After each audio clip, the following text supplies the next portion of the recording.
যুগের এক বাদশা, তার অভ্যাস ছিল কবিতা শোনা, নতুন নতুন কবিতা শুনে পুলকিত হতেন। এখন নতুন কবিতার কত শোনানো যায়, এখন কবিতা আর মানুষ নতুন করে আর বানাচ্ছে না।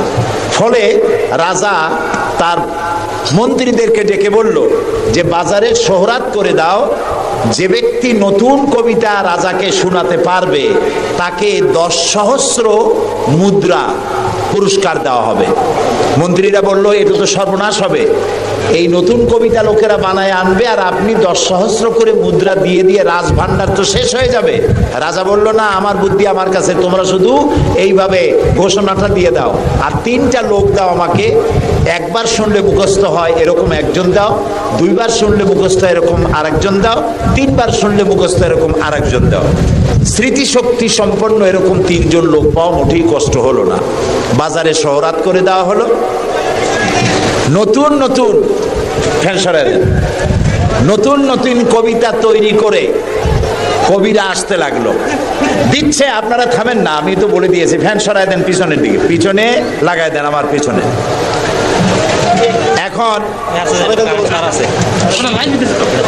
এখন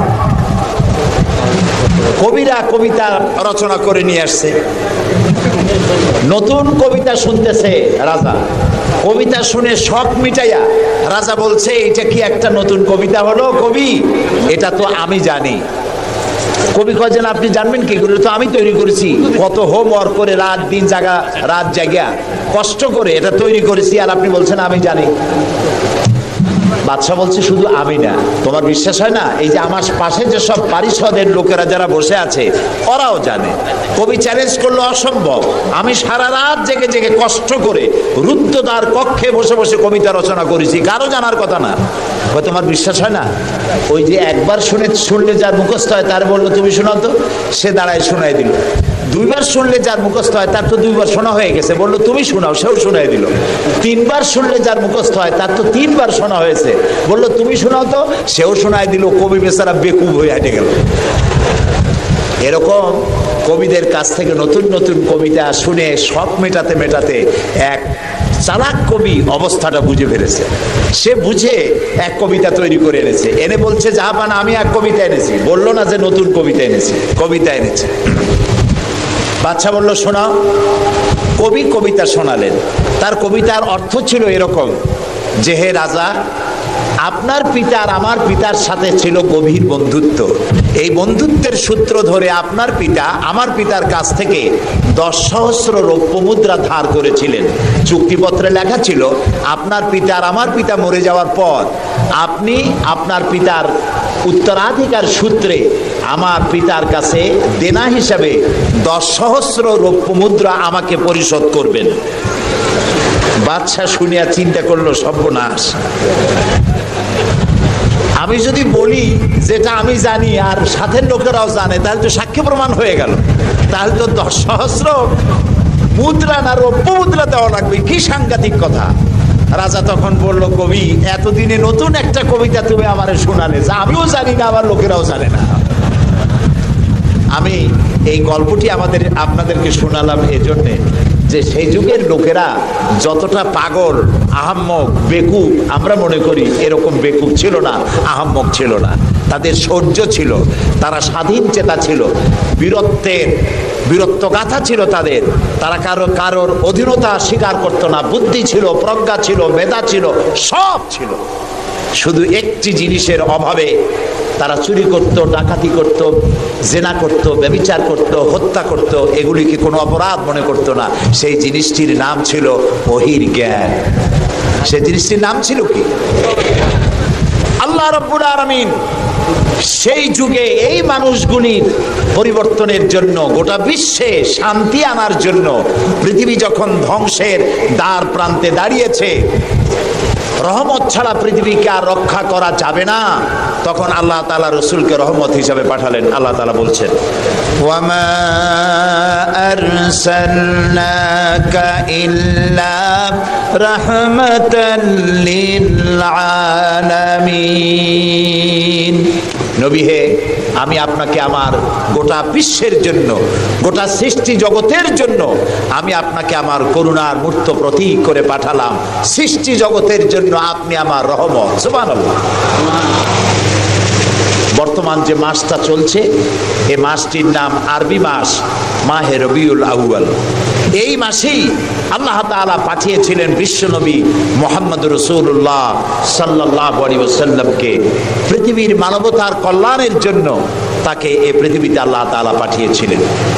আল্লাহ তাআলা কোরআনে কারীমের মধ্যে বলছেন, সূরা আন-নাহল, আল্লাহ তাআলা বলছেন, وعلى الله قصد السبيل ومنها جائر ولو شاء لهداكم أجمعين وعلى الله قصد السبيل। আর সোজা রাস্তা বলে দেওয়ার দায়িত্ব আমি আল্লাহর। সুবহানাল্লাহ বলেন। সোজা রাস্তা বলে দেওয়ার দায়িত্ব কার? আল্লাহ তাআলা বলছেন সোজা রাস্তা বলে দেওয়ার দায়িত্ব আমার, যেখানে রয়েছে অসংখ্য বাঁকা পথ। ওয়ালাউ শাআ লাহাদাকুম আজমাইন। আর আমি যদি ইচ্ছে করতাম তাহলে গোটা বিশ্বের সমগ্র মানব মণ্ডলীকে আমি হেদায়েত করে দিতাম। এখানে প্রশ্ন ওঠে, তাহলে তিনি হেদায়েত করলেন না কেন?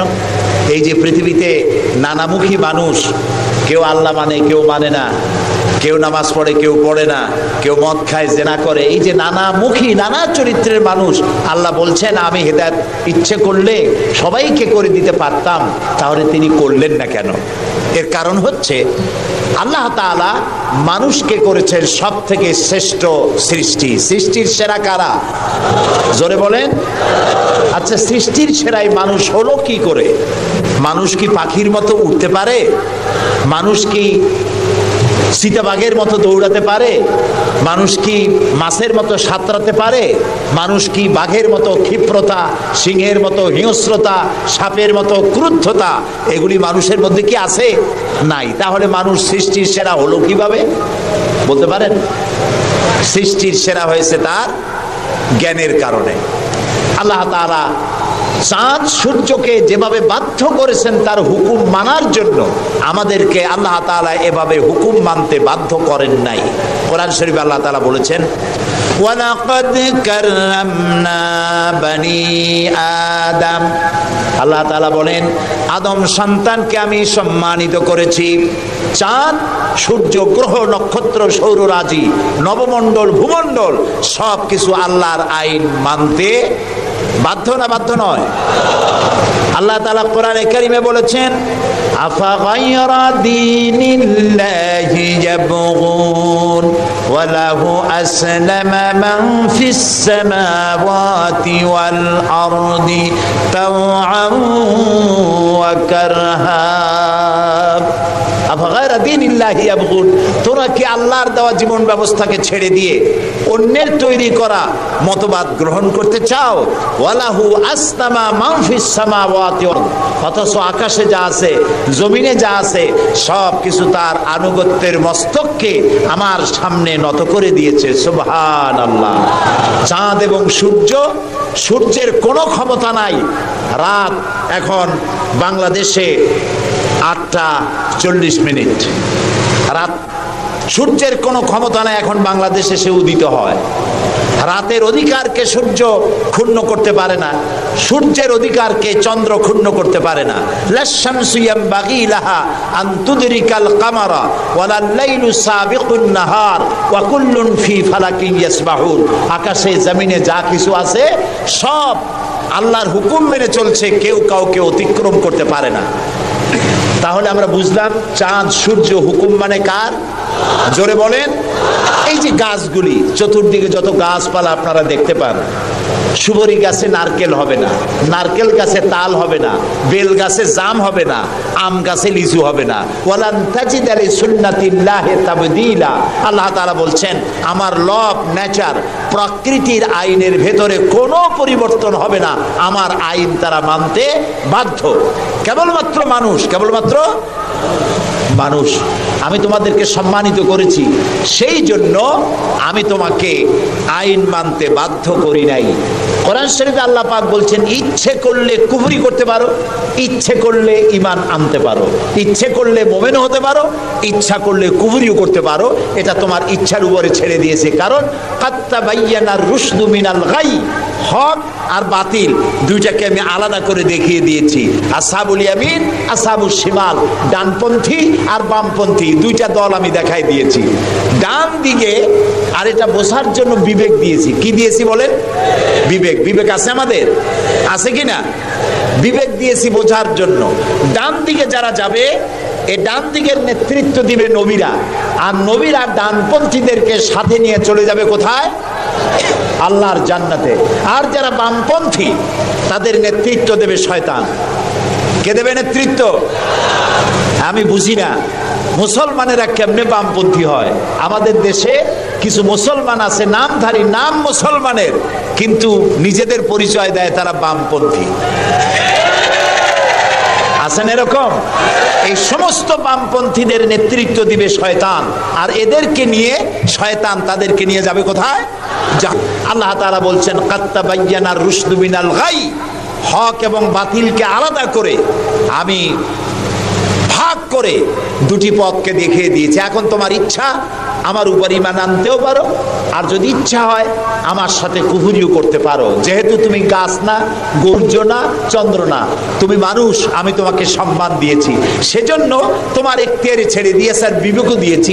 এই বিবেক দিয়ে তুমি বুঝতে পারবা পথ কোনটা। আল্লাহ বলছেন, আমার দায়িত্ব হলো ওয়া আলাল্লাহি কাসদুস সাবিল, সোজা রাস্তা বলে দেওয়ার দায়িত্ব আমার। সুবহানাল্লাহ, আমি বলে দিয়েছি সোজা রাস্তা কোনটি।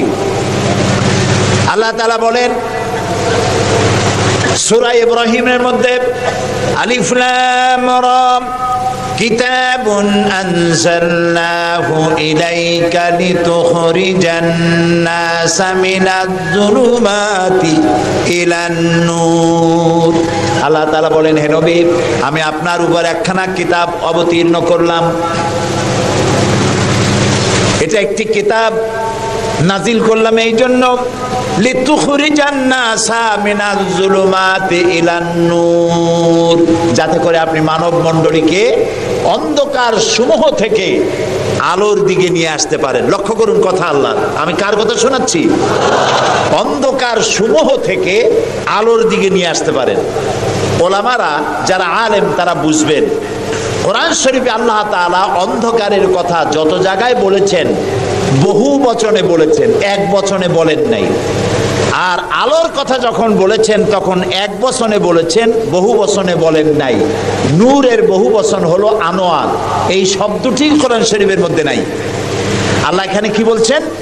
আমি আপনার উপরে কিতাব অবতীর্ণ করলাম এই জন্য যাতে করে আপনি মানব মণ্ডলীকে অন্ধকার সমূহ থেকে আলোর দিকে আনতে পারেন। অন্ধকার সমূহ কি? অন্ধকার সমূহ হচ্ছে মানব রচিত যত মতবাদ, এ সবগুলো কি বলেন সবাই? অন্ধকার। আর ইসলাম হলো আলো। অন্ধকারের অনেক রূপ হয়, আলোর রূপ হয় মাত্র, বলেন কয়টা হয়? দেখুন, অঙ্ক যেদিন পরীক্ষা হয়, ম্যাট্রিক হোক আর দাখিল পরীক্ষা হোক, অঙ্কের যে পরীক্ষাটা যেদিন হয় সেদিন অঙ্ক পরীক্ষা দিতে গিয়ে যাদের অঙ্ক ভুল হয় তাদের ফলাফল একরকম হয় না বহু রকম হয়? ভুল যা হয় কয় রকম হয়, আর অঙ্ক যাদের রাইট হয় তাদের কয় রকম হয়? একরকম। তাহলে এর দ্বারা কি বোঝা যায়? সত্যের রূপ একটা আর ভুলের রূপ অনেকগুলো। এই জন্য আলোর রূপ একটা, অন্ধকারের রূপ অনেক। যেমন বিদ্যুতের আলো, কেরোসিনের আলো, হেসাকের আলো, চাঁদের আলো, সূর্যের আলো, যত রকমের আলো আছে সব আলোর রূপ একটাই, কিন্তু অন্ধকারের রূপ বিভিন্নতর।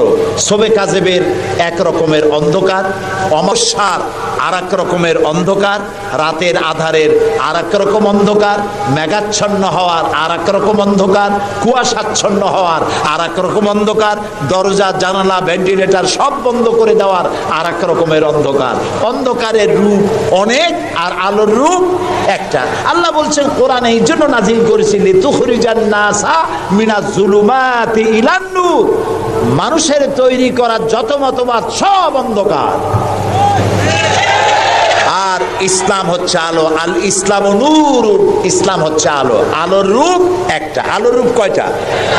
আল্লাহ তাআলা বলছেন ওয়া আলাল্লাহি কাসদুস সাবিল, আমি সোজা রাস্তা বলে দেব, যেখানে আছে অসংখ্য বাঁকা পথ, সেই সোজা রাস্তার নাম কি বলতে পারবেন? মাশাআল্লাহ, আপনারা সবাই বলতে পেরেছেন। সেই ইসলাম, সেই পথের নাম ইসলাম। এই ইসলামের পথ প্রদর্শক ছিলেন আল্লাহর নবীরা। দুনিয়ায় যত নবী আল্লাহ পাঠিয়েছেন সমস্ত নবীরা হচ্ছেন ইসলামের পথ প্রদর্শক। কিন্তু বইপত্রে অনেক সময় একটা কথা ভুল লেখে, তারা লেখে মুহাম্মদ সাল্লাল্লাহু আলাইহি ওয়াসাল্লাম ইসলাম ধর্মের প্রবর্তক। এটি একটি ভুল কথা। প্রবর্তক অর্থাৎ যিনি শুরু করেন, যিনি যে জিনিসটা চালু করেন তিনি ওইটার প্রবর্তক হন। ইসলামের প্রবর্তক হচ্ছেন আল্লাহ তাআলা, আর সমস্ত নবীরা হচ্ছেন প্রচারক, আর সর্বশ্রেষ্ঠ প্রচারক হচ্ছেন মুহাম্মাদুর রাসূলুল্লাহ সাল্লাল্লাহু আলাইহি ওয়াসাল্লাম। আল্লাহ রাব্বুল আলামিন তাকে পৃথিবীতে পাঠালেন ইসলাম প্রচার, প্রসার, প্রতিষ্ঠা এই কাজের জন্য। আল্লাহ তাআলা তাকে পাঠালেন এবং তাকে সর্বাধিক মর্যাদা দিলেন। এত বড় মর্যাদা আল্লাহ তাআলা পৃথিবীতে আর কারো দেন নাই। সুবহানাল্লাহ। কোরআনে কারীমের মধ্যে আমরা দেখতে পাই আল্লাহ রাব্বুল আলামিন যখনই কোনো নবীকে ডাকার দরকার বোধ করেছেন তিনি নাম ধরে ধরে ডেকেছেন। তিনি বলেছেন ইয়া আদম, ইয়া জাকারিয়া, ইয়া ইব্রাহিম, ইয়া ঈসা, ইয়া মূসা। গোটা কোরআন শরীফ তন্ন তন্ন করে যদি তালাশ করা যায়, কোরআন শরীফের ভিতরে কোথাও ইয়া মুহাম্মদ এই শব্দটি, এই বাক্যটি কোথাও পাওয়া যাবে না। আল্লাহ তাআলা তার রাসূলকে মুহাম্মদ সাল্লাল্লাহু আলাইহি সাল্লামকে কোরআনে কারীমে কোথাও নাম ধরে ডাকেন নাই। কেন ডাকেন নাই? তাকে মর্যাদা দিয়েছেন। সুবহানাল্লাহ। আল্লাহ রাব্বুল আলামিন নিজে তো নাম ধরে ডাকেনি নাই, বরং কোরআনে কারীমে আল্লাহ রাব্বুল আলামিন বলেছেন ও পৃথিবীর মানুষেরা, আমার নবীকে তোমরাও যেন পরস্পরকে যেভাবে নাম ধরে ডাকাডাকি করো, আমার নবীকে তোমরা সেভাবে নাম ধরে ডাকবে না। আল্লাহ নিষেধ করে দিয়েছেন। কোরআনে কারীমের মধ্যে আল্লাহ তাআলা তাকে নাম ধরে ডাকেন নাই এবং তার মর্যাদা সমস্ত নবীদের চাইতে বেশি দিয়েছেন। পৃথিবীতে যত নবী এলেন সমস্ত নবীরা এসেছেন যার যার এলাকার উপরে ভিত্তি করে, ভাষার উপরে ভিত্তি করে, গোত্রের উপরে ভিত্তি করে। মুহাম্মদ সাল্লাল্লাহু আলাইহি সাল্লাম শুধু আরবি ভাষাভাষীদের নবী ছিলেন না, শুধুমাত্র মক্কার এবং মদিনার নবী ছিলেন না, তিনি বিশ্ব নবী। বলুন তো কি নবী?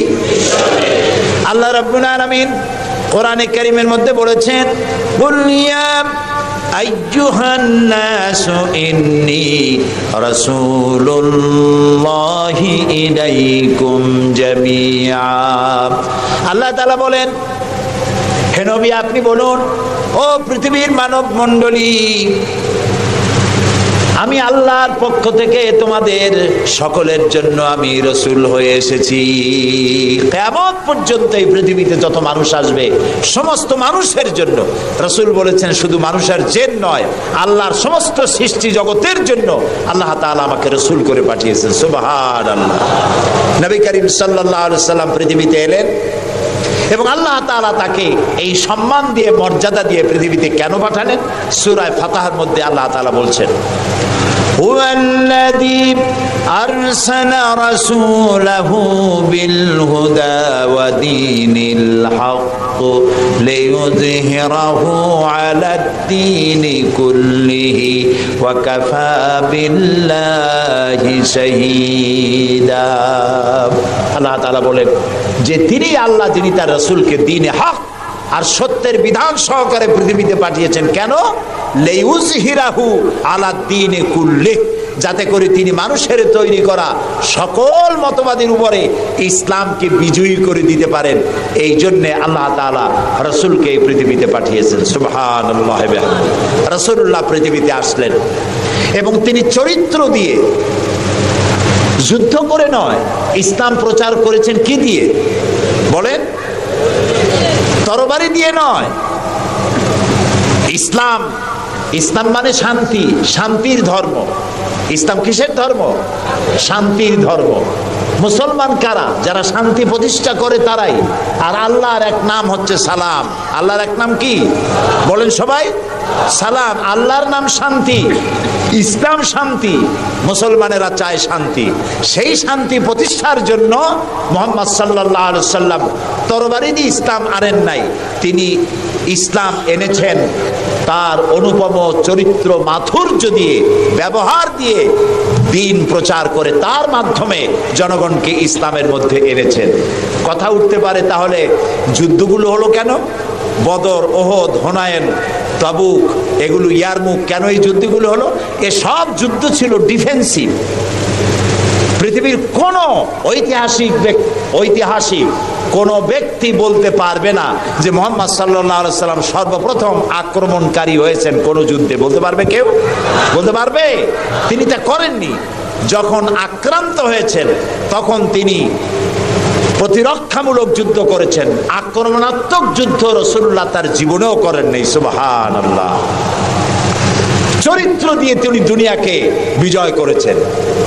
পৃথিবীতে যত নেতা আছে সমস্ত নেতাদের চরিত্র তো দুই রকম হয়। নেতাদের চরিত্র কয় রকম হয়? দুই রকম। একটা হয় পার্সোনাল ক্যারেক্টার, আর একটা হয় পাবলিক ক্যারেক্টার। একটা হয় জনগণকে দেখানোর, আর একটা হয় ব্যক্তিগত।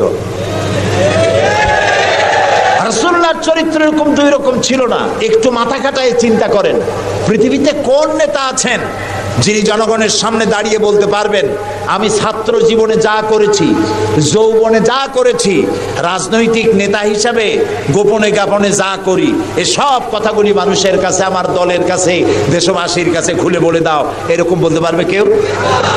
একজনও পারবে না। যদি বলে তাহলে সব সর্বনাশ। এই পৃথিবীতে একমাত্র নেতা জনাবে মুহাম্মদুর রাসূলুল্লাহ সাল্লাল্লাহু আলাইহি ওয়াসাল্লাম।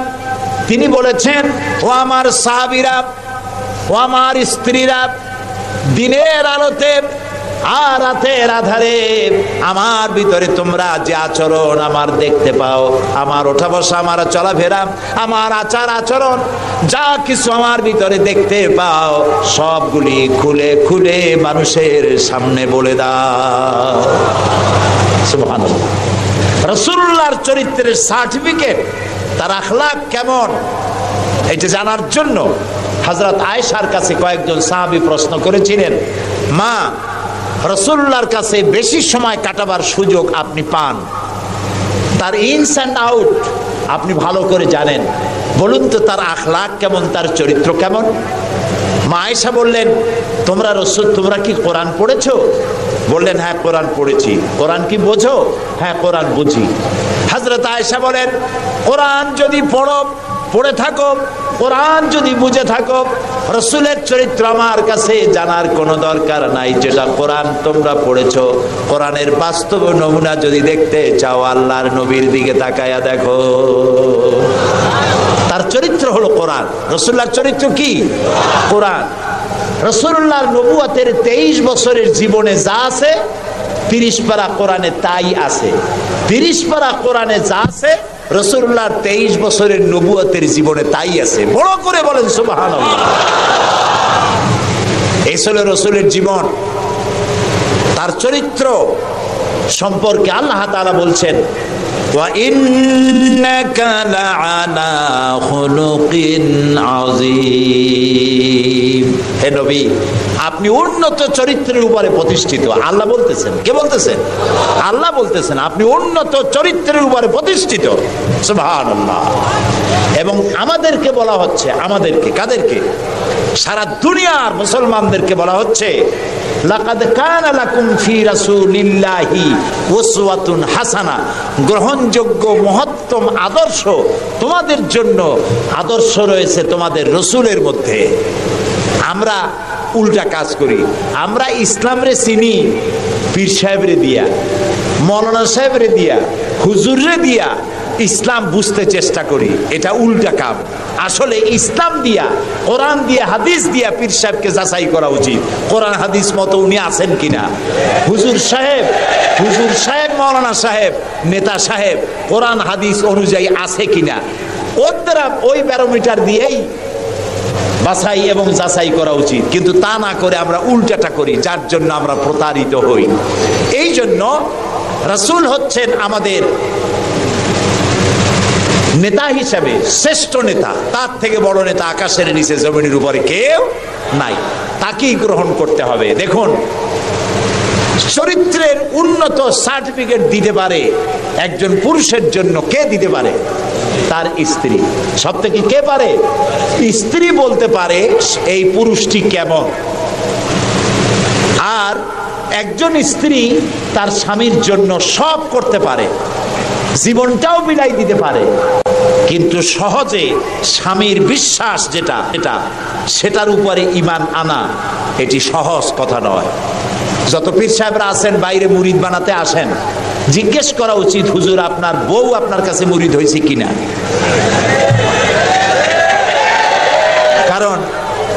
কারণ বউ জানে। বাইরে এসে যতই হুজুর অনেক কিছু নামের আগে মেজবাহুল আরিফিন, সিরাজুস সালিকিন, তারপরে কি কুতুবে রব্বানি, গাউসে সামদানি, আশেকে পান্দান, সিয়াহে দান্দান, এই যতই বলা হোক না কেন, কিন্তু আসলে উনি কি ওনার বউ চাইতে কেউ ভালো জানে না। এটা ঠিক কিনা? বউ ঈমান আনছে কিনা, মুরিদ হয়েছে কিনা, ওইটা দেখা দরকার। ড্রাইভারকে জিজ্ঞেস করা দরকার আপনার হুজুর কেমন, ড্রাইভার বলতে পারবে। ওনার সাথে খাদেমদেরকে একান্তে জিজ্ঞেস করা দরকার হুজুর কেমন, ওনারা বলতে পারবেন। দেখুন, এই পৃথিবীতে নবী করিম সাল্লাল্লাহু আলাইহি ওয়াসাল্লাম যখন ওহী পেলেন, দ্বিতীয় ওহী ছিল ওয়ানজির আশিরাতাকাল আকরাবিন, নিকটবর্তী লোকদেরকে বা দ্বীনের দাওয়াত দেন। এই সর্বপ্রথম দাওয়াতের জন্য আল্লাহ তাআলা বললেন, আল্লাহর প্রতি, জাহান্নামের প্রতি ভয় দেখান, সতর্ক করুন মানুষদেরকে। সর্বপ্রথম তিনি মনে করলেন নিকটবর্তীদেরকে দাওয়াত দিতে আল্লাহ বলেছেন আগে। তামার নিকটবর্তী খাদিজার চাইতে তো কেউ নাই। খাদিজার কাছে গিয়েই রাসূলুল্লাহ দাওয়াত দিলেন। দাওয়াতটা কি বললেন? খাদিজা, এই যে চোখে দেখা লাত, মানাত, উজ্জা, হুবাল, এর একটাও খোদা না, এগুলো বেহুদা। এগুলা কিছু বানাইতে পারে না, কেউ সাহায্য করতে পারে না, এমনকি নিজেকেও বিপদ থেকে রক্ষা করার কোনো শক্তি ওদের নাই। এক অদেখা আল্লাহ আছেন, যিনি ছাড়া কোনো ইলাহ নাই। তোমাকে আমাকে তিনিই সৃষ্টি করেছেন, তাকে আল্লাহ হিসাবে মানো, যারা দেখা যায় না। আর আমি সেই আল্লাহর শেষ নবী, আমাকে নবী হিসাবে মানো। কত বড় কঠিন কথা, কত বড় কঠিন কথা। প্রিয় ভাই সব, পর্দার আড়ালের মা বোনেরা লক্ষ্য করুন, হযরতে খাদিজাতুল কুবরা রাদিয়াল্লাহু তাআলা আনহা 40 বছরের বয়সের সময় মুহাম্মদ সাল্লাল্লাহু আলাইহি সাল্লামকে বিয়ে করেছিলেন। তখন তার বয়স 25 বছর। আর আজ 40 বছর বয়সে নবীজি নবুয়ত পেয়েছেন। 15টি বছর সময় পেয়েছেন রাসূলকে কাছে থেকে দেখার। হযরতে খাদিজা যখনই দ্বীনের দাওয়াত পেলেন, অদেখা আল্লাহকে বিশ্বাস করতে হবে, মুহাম্মদ সাল্লাল্লাহু আলাইহি সাল্লামের নবুয়ত মানতে হবে, এই প্রশ্ন যখন সামনে এলো, হযরতে খাদিজা কোনো প্রশ্ন তোলেন নাই, এক মুহূর্ত দেরিও করেন নাই, সঙ্গে সঙ্গে পড়ে নিয়েছেন লা ইলাহা ইল্লাল্লাহু মুহাম্মাদুর রাসূলুল্লাহ। হযরত খাদিজা বললেন আবুল কাসেম। তিনি মুহাম্মদ সাল্লাল্লাহু আলাইহি সাল্লামকে আবুল কাসেম বলে ডাকতেন, হে কাসেমের পিতা, হে কাসেমের পিতা। আমি ঈমান আনলাম আল্লাহর উপরে, যারে কোনোদিন দেখি নাই। আমি ঈমান আনলাম আপনার প্রতি সেই আল্লাহর আপনি প্রেরিত রাসূল নবী হিসেবে মেনে নিলাম, কারণ বিগত 15টি বছর আপনার সাথে থেকে আপনার মধ্যে যে আচরণ দেখেছি, এই আচরণ কোনো সাধারণ মানুষের হতে পারে না। আপনি অবশ্যই আল্লাহর নবী, আমার কোনো সন্দেহ নাই। রাসূলুল্লাহ যা করেছেন, চারিত্রিক বিপ্লব করেছেন, তার কৈশোর, তার যৌবন ওই জনগণের মধ্যেই হয়েছে। আল্লাহ তাআলা সিরিয়া থেকে নবী এনে মক্কায় চাপায় দেন নাই, মিশর থেকে নবী এনে মক্কার উপরে চাপায় দেন নাই। ওই সমাজেই তিল তিল করে তিনি বড় হয়েছেন মানুষের মাঝে। আর মানুষেরা এক পর্যায়ে মুহাম্মদ এই নামটা ভুলেই গেল, তাকে ডাকা শুরু করলো আল আমিন বলে। সুবহানাল্লাহ, এটা নবুয়ত পাওয়ার অনেক আগে তাকে ডাকতো আল আমিন।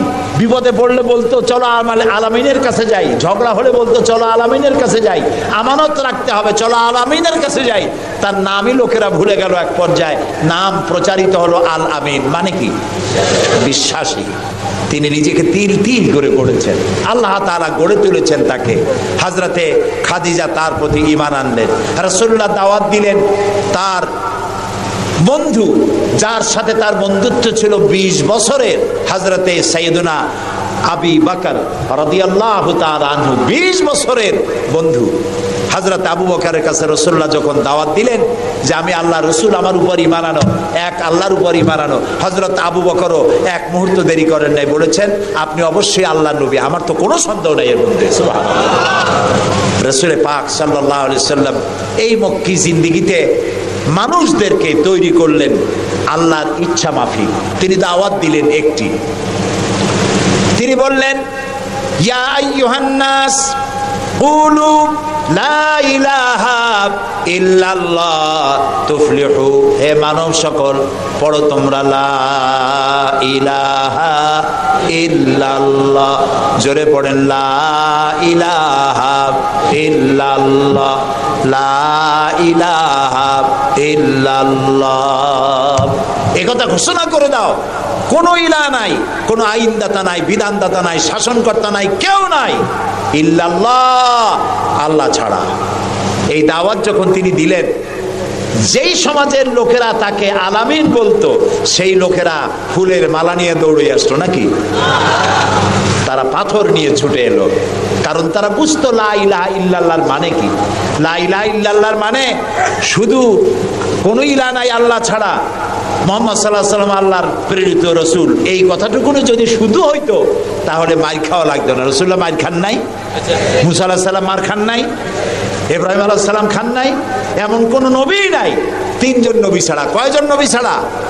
3 জন নবী ছাড়া মার খান নাই, দেশান্তরিত হন নাই, গালিগালাজ শোনেন নাই, ঠাট্টা বিদ্রুপ শোনেন নাই, এমন কোন নবী নাই।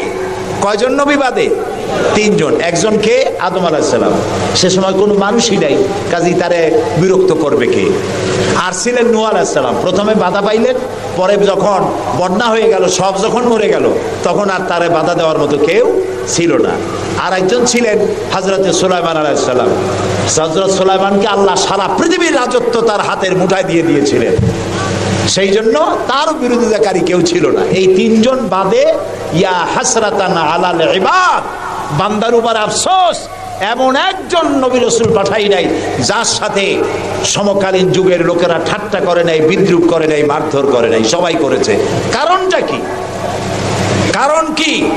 কারণ হলো লা ইলাহা ইল্লাল্লাহর মতো বিপ্লবাত্মক রিভলিউশন সৃষ্টিকারী কথা আকাশের নিচে জমিনের উপরে আর নাই।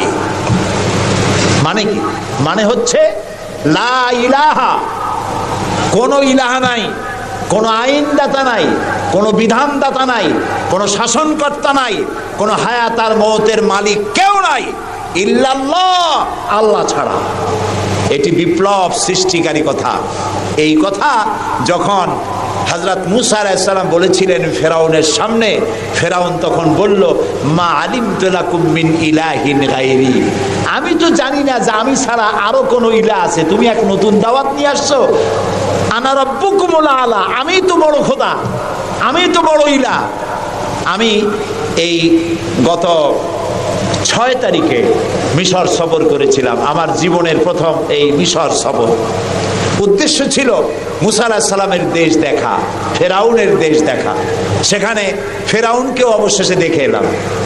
ফেরাউন মরে গেছে, কিন্তু তার দেহটাকে আল্লাহ তাআলা রেখে দিয়েছেন। আল্লাহ তাআলা তারে বলেছিলেন, যে জায়গায় যে দরিয়ায় তাকে ডুবানো হয়েছে সেই বাহার, সেই সমুদ্রও দেখে এসেছি।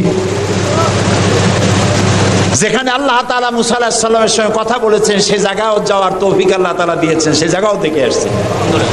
ফেরাউন, তাকে দেখার জন্য মিউজিয়ামের মধ্যে ঢুকলাম। 40 পাউন্ড মিশরীয় মুদ্রা, 40 পাউন্ড লাগলো। এরপরে ওর লাশ দেখার জন্য আরো 70 পাউন্ড লাগবে। পয়সা খরচ করে এই শয়তানটারে দেখতে গেলাম। কারণ আল্লাহ তাআলা বলেছেন, কুল সিরু ফিল আরদ ফানজুরু কাইফা কানা আকিবাতুল মুকাদ্দিবিন। ঘুরে বেড়াও, আমার পৃথিবী ভ্রমণ করো। আল্লাহ তাআলা বলছেন, আমার পৃথিবী ভ্রমণ করো আর দেখো মহাসত্যের অস্বীকারীদের আমি কি পরিণতি করেছি, দেখে আসো। সুবহানাল্লাহ। আমি গিয়ে দেখলাম মিস্টার ফেরাউন শুয়ে আছে, গ্লাসের বক্সের মধ্যে কাপড় দিয়ে জড়ানো, গর্দানটা এরকম চিকন, এতটা লম্বা গর্দান, মুখের মধ্যে দাঁত একটা আছে, হাতে এবং হাত পা বের করা, তাতে কিছু নখ টক আছে এবং মাথায় কিছু চুলও আছে। কয়েক হাজার বছর আগের লাশ। সে যখন ডুবতেছিল তখন বলতেছিল, আমান্তু না হ্যাঁ আমান্তু কামা আমানাত বিহি বানু ইসরাইল। আমি ঈমান আনলাম বনি ইসরাইলরা যার উপর ঈমান আনছে, আল্লাহর উপর ঈমান আনছে এটা কিন্তু বললো না। বনি ইসরাইলরা যার উপরে ঈমান এনেছে তার উপরে ঈমান আনলাম। ওয়া আনা মিনাল মুসলিমিন। আল্লাহ আমি তো একজন মুসলমান, আমার আবারও সুবাও কেন? আল্লাহ তাআলা বললেন, আল আন, এখন ওয়াকাদ আসাইতা কাবলু ওয়া কুনতা মিনাল মুফসিদিন। অথচ তুমি বিদ্রোহ ঘোষণা করেছো আর তুমি সবথেকে বড় সন্ত্রাসী। ও বলছে আনামিনাল মুসলিমিন, ও বলছে আনামিনাল মুসলিমিন, আমি তো মুসলমানদের একজন। আল্লাহ কয় ওয়া কুনতা মিনাল মুফসিদিন, তুই তো সন্ত্রাসী, বিপর্যয় সৃষ্টিকারী। আমি তোরে আর শুধু মারবই না, কে বলতেছেন? আমি তোরে শুধু মারবই না, আলিয়াউমা নুনাজ্জিকা বিবাদানিক, আমি তোর দেহটাকে রক্ষা করব। পানিতে তুই পচবি না, মাটিতে পচবি না, পোকায় মাকড়ে তোরে খাবে না। আমি তোরে শুটকি বানায় রাখবো কিয়ামত পর্যন্ত। এই জন্য শুটকি বানায় রাখবো, পৃথিবীতে যত ফেরাউন তোর মতো পৃথিবীতে আসবে তোরে দেখে যেন শিক্ষা গ্রহণ করতে পারে। আল্লাহ তাআলা ওরে শুটকি বানায় রাখছে। তারপরে দেখলাম বহায়রা কারুন। কারুন অস্বীকার করেছিল মুসা আলাইহিস সালামকে। তার বিশাল সম্পদ, 55,000 একর জমির উপরে ছিল তার বাড়িঘর আর সম্পদ, আহরিত সম্পদ। তার সিন্ধুকের চাবিগুলি বহন করত শত শত উটে। এখন চিন্তা করেন কত সম্পদের মালিক। মুসা আলাইহিস সালাম যখন তার কাছে যাকাতের দাবি করলেন, ঈমানের দাবি করলেন, তখন মুসা আলাইহিস সালামের উপরে বহতান, তাকে লাঞ্ছিত করলো, তাকে দুর্নাম অপবাদ দিল। মুসা আলাইহিস সালাম আল্লাহর কাছে গজব চাইলেন, আল্লাহ তাআলা তারে গজব দিলেন।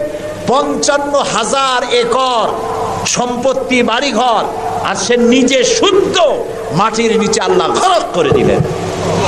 এখন বিরাট হ্রদে পরিণত হয়ে গেছে। তারপরে যখন আমি দাঁড়ালাম দেখতে পেলাম সমুদ্রের মতো কোনো কুল কেনারা নাই, কোনো কুল কেনারা নাই। তার সম্পদ শুদ্ধ আল্লাহ তাআলা রেখেছেন। আল্লাহ তাআলা বলছেন, পৃথিবী ঘোরো আর দেখো মহাসত্যের অস্বীকারীদেরকে কি ধরনের শাস্তি দিয়েছি, দেখে আসো। সুবহানাল্লাহ। এই ফেরাউনের কাছে যখন মুসা আলাইহিস সালাম বললেন, ঈমান আনো আমার উপরে, আল্লাহর উপর ঈমান আনো, সে কয় মা আলিমতু লাকুম মিন ইলাহিন গায়রি, আমি তো জানি না আমি ছাড়া আরো কোন ইলাহ আছে, আমি তো ইলাহ। তুমি যদি আমাকে ছাড়া কাউকে ইলাহ মানো, লাআজআলান্নাকা মিনাল মাসজুদিন, আমি তোমাকে কারারুদ্ধ করে রাখবো। মুসা আলাইহিস সালাম কয়, তুই কারে জেলের ভয় দেখাও? আমি তো আল্লাহর পয়গম্বর, আমি আমি তো তোমার জেলের পরোয়া করি না। সুবহানাল্লাহ ওয়া বিহামদিহি। মুসা আলাইহিস সালামকে কে পাঠাইছে ফেরাউনের কাছে? কে পাঠাইছেন? আল্লাহ তাআলা নিজে পাঠাইছেন। আল্লাহ তাআলা বলছেন, হে মুসা, আমি তোমাকে আমার জন্য বানাইছি। সুবহানাল্লাহ। ওয়া নাখতারতুকা ফাসতামি' লিমা ইউহা। এখন শোনো আমি তোমারে কি বলি। ইযহাব ইলা ফিরআউনা ইন্নাহু তাগা। ফিরআউনের কাছে যাও, সে সীমা লঙ্ঘন করেছে, তার কাছে দ্বীনের দাওয়াত দাও। মুসা আলাইহিস সালাম বলেন, আল্লাহ আমি তো কথা বলতে গিয়ে একটু তোতলা ভাব, আমি তো কথা ভালো করে বলতে পারি না। রব্বিশরাহ লি সাদরি ওয়া ইয়াসসির লি আমরি ওয়াহলুল উকদাতাম মিন লিসানি ইয়াফকাহু কাওলি। আল্লাহ তাআলা আমার সিনাটারে খুলে দাও, আমার বক্তব্যকে স্পষ্ট করে দাও, আমি যা বলি তা যেন মানুষ বোঝে সুযোগ করে দাও। হারুনা খিসদুদ বিহি আজরি ওয়া আশরিকহু ফি আমরি। আর আমার ভাই হারুনকে আমার সহযোগী করে দাও। সুবহানাল্লাহ ওয়া বিহামদিহি। তিনি আল্লাহর দাওয়াত দিলেন। এই দাওয়াত দিতে গিয়ে হযরত মুসা আক্রান্ত হয়েছেন, ইব্রাহিম আলাইহিস সালাম আক্রান্ত হয়েছেন, নবী করিম সাল্লাল্লাহু আলাইহি ওয়াসাল্লাম আক্রান্ত হয়েছেন। আবু জাহেল, আবু লাহাব, উতবা, শাইবা, মুগীরা সবাই মিলে বলেছে আবু তালেবের কাছে মুহাম্মদ সাল্লাল্লাহু আলাইহি ওয়াসাল্লামকে বলুন যেন লা ইলাহা ইল্লাল্লাহর দাওয়াতটা না দেয়।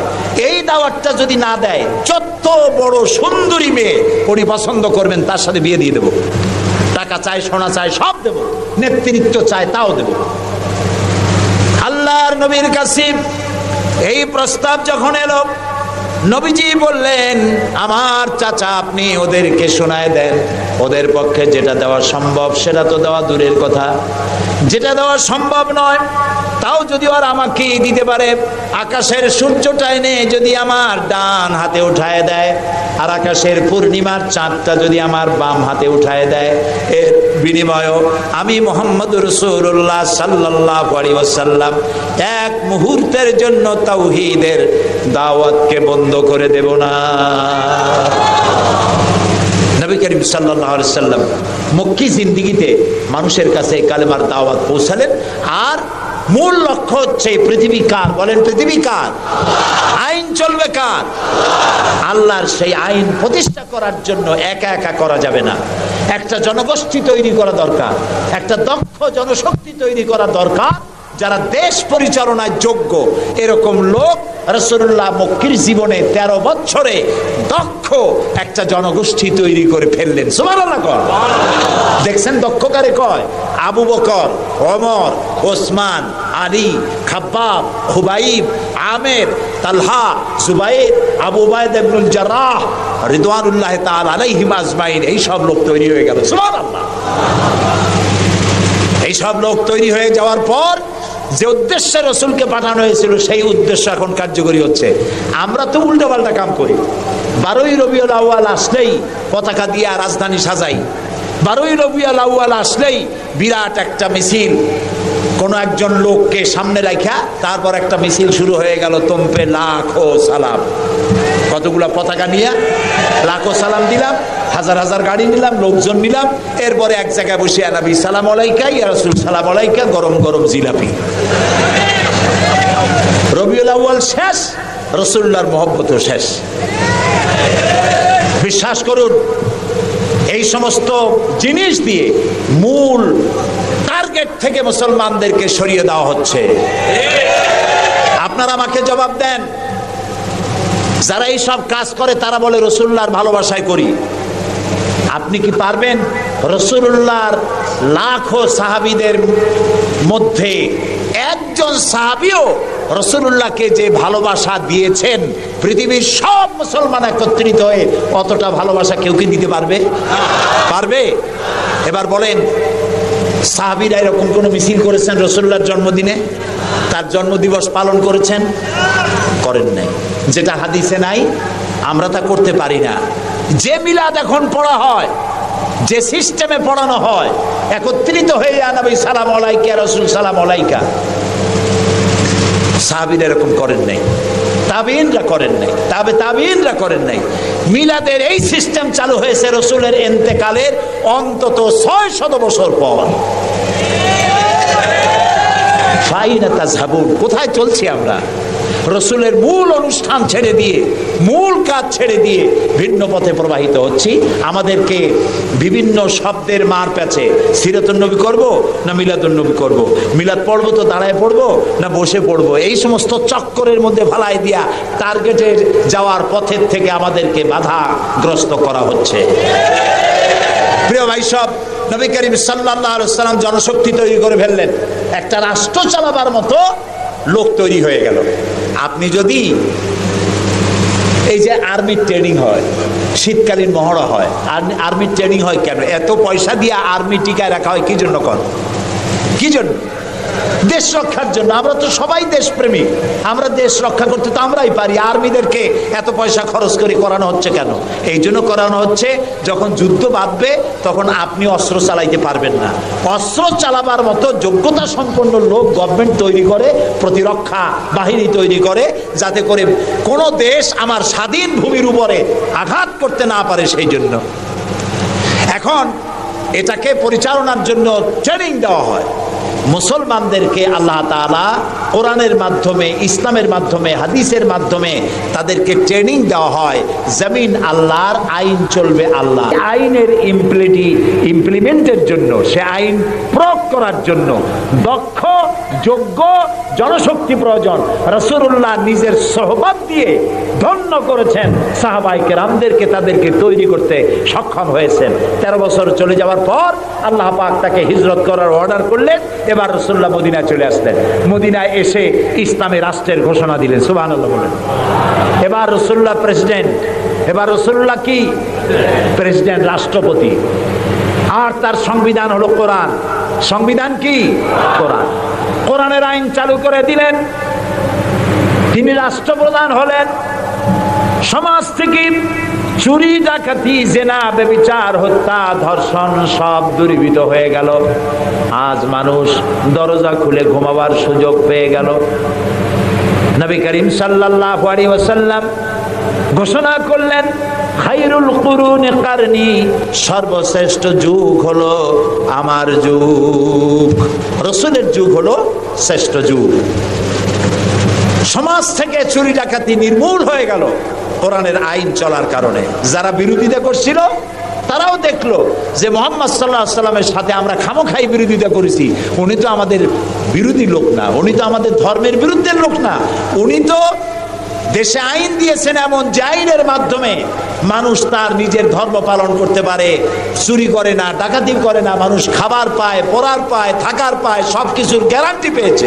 আল্লাহ তাআলা তখন একটি সূরা নাজিল করলেন। আল্লাহ তাআলা সূরা নাসর নাজিল করলেন, ইযা জাআ নাসরুল্লাহি ওয়াল ফাত ওয়া রাআইতান নাসা ইয়াদখুলুনা ফি দীনিল্লাহি আফওয়াজা। আল্লাহ তাআলা বলেন, যখন আল্লাহর পক্ষ থেকে বিজয় আসবে, আল্লাহর সাহায্য যখন আসবে, তখন দেখতে পাবে দলে দলে লোকেরা ইসলামে প্রবেশ করছে।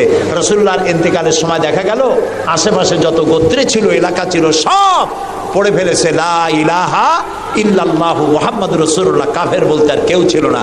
শান্তি পেল, নিরাপত্তা পেল। ইসলাম শান্তি এবং নিরাপত্তা। এই শান্তি এবং নিরাপত্তার পথে মানুষ যাতে আর না আসতে পারে, সেই জন্য আজকের পৃথিবীর বৃহৎ শক্তি লেগেছে ইসলামকে ধ্বংস করার জন্য। আজ আমাদেরকে বলা হচ্ছে সন্ত্রাসী, মুসলমানদেরকে বলা হচ্ছে সন্ত্রাসী আর মৌলবাদ। আপনারা বলেন বাংলাদেশের মতো এত শান্তি আর কোথায় আছে বলেন? এই যে পয়লা বৈশাখ গেল, পয়লা বৈশাখী আনন্দ উদযাপন করার জন্য ঢাকা শহরে যা মানুষ নামলো, ইতিহাসে নাকি এত মানুষ কোনোদিন নামে নাই। পেটে বাচ্চা, কোলে বাচ্চা, ঘাড়ে বাচ্চা, এগুলো নিয়ে রাত 12টা 1টা পর্যন্ত রাস্তায় রাস্তায় হিন্দু মুসলমান দৌড়দৌড়ি করেছে। কোনো অশান্তি ছিল? এই প্রথমবারের মতো বাংলাদেশে গত 30 বছরের মধ্যে গত রমজানে রোজার পূজা একসাথে আসলো, ঠিক না? হিন্দুরা তাদের দুর্গা পূজা করতে পারছে? বলেন না পারছে কিনা? মুসলমানেরা রোজাও রাখতে পারছে, ওরা পূজাও করতে পেরেছে, ঠিক না ভাই? এবার বলেন, এই ফেনীতে আপনারা দুর্গা পূজার সময় কয়টা মূর্তির মাথা ভাঙছেন বলেন? ভাঙছেন? মন্দির ভেঙেছেন? কোন হিন্দু পিটাইয়া ভারতে পাঠাই দিয়েছেন? বাংলাদেশে সাম্প্রদায়িক সম্প্রীতি সব থেকে বেশি ভালো, আলহামদুলিল্লাহ। কিন্তু আমাদের দেশের চিহ্নিত একটি মহল দেশে বিদেশে অনবরত বাংলাদেশের বিরুদ্ধে বলে বেড়াচ্ছে এখানে সাম্প্রদায়িক সম্প্রীতি নাই, এখানে নাকি হিন্দুরা নিরাপত্তা বোধ করছে না, এখানে নাকি সন্ত্রাসের জ্বালা মানুষ অস্থির, আর সন্ত্রাস সব নাকি তৈরি হয় মাদ্রাসায়। এরা মাদ্রাসা বিরোধী, মাদ্রাসা ওদের সহ্য হয় না। প্রিয় ভাই সব, এটাই জন্য আমাদেরকে যে কথার থেকে এই পর্যন্ত এসছি, আমাদের বলা হচ্ছে সন্ত্রাসী মৌলবাদী। বাংলাদেশে সন্ত্রাসী এটি একটি গল্প, আন্তর্জাতিক সন্ত্রাসের সাথে বাংলাদেশের কোনো সম্পর্ক নাই, আলহামদুলিল্লাহ। আমরা আমেরিকাকে বলতে চাই, অভিশপ্ত ইহুদিরা প্রত্যেক দিন প্যালেস্টাইনি মুসলমানদেরকে হত্যা করছে, এটা কি সন্ত্রাসী তৎপরতা নয়? ইহুদিরা প্রতিদিন তাদের বুলডোজার দিয়ে ফিলিস্তিনের মুসলমানদের বাড়ি ঘর বুলডোজার দিয়ে মাটির সাথে গুড়িয়ে দিচ্ছে, এটা কি সন্ত্রাসী তৎপরতা নয়? সেই অভিশপ্ত ইহুদি জাতির প্রধানমন্ত্রী শ্যারন, তারে বুশ বলছেন তিনি নাকি শান্তির পায়রা। তা আমি বলেছি, শ্যারন যদি হয় শান্তির পায়রা, তাহলে পৃথিবীতে অশান্তির শকুনের নাম কি?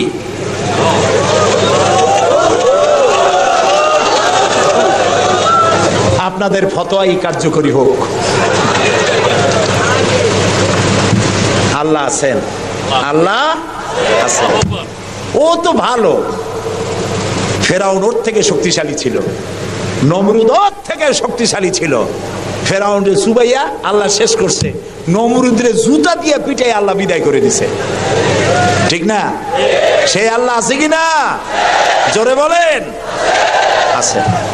তবে ওয়ামাকারু ওয়ামাকারাল্লাহ ওয়াল্লাহু খায়রুল মাকিরিন, আল্লাহর কৌশল, আল্লাহ সব থেকে বড় কৌশলী। ও বলতেছে মুসলমান শেষ করে দেবে, কলে কলে সব শেষ করবে, মুসলমান ইসলামের রাষ্ট্র শেষ করে দেবে।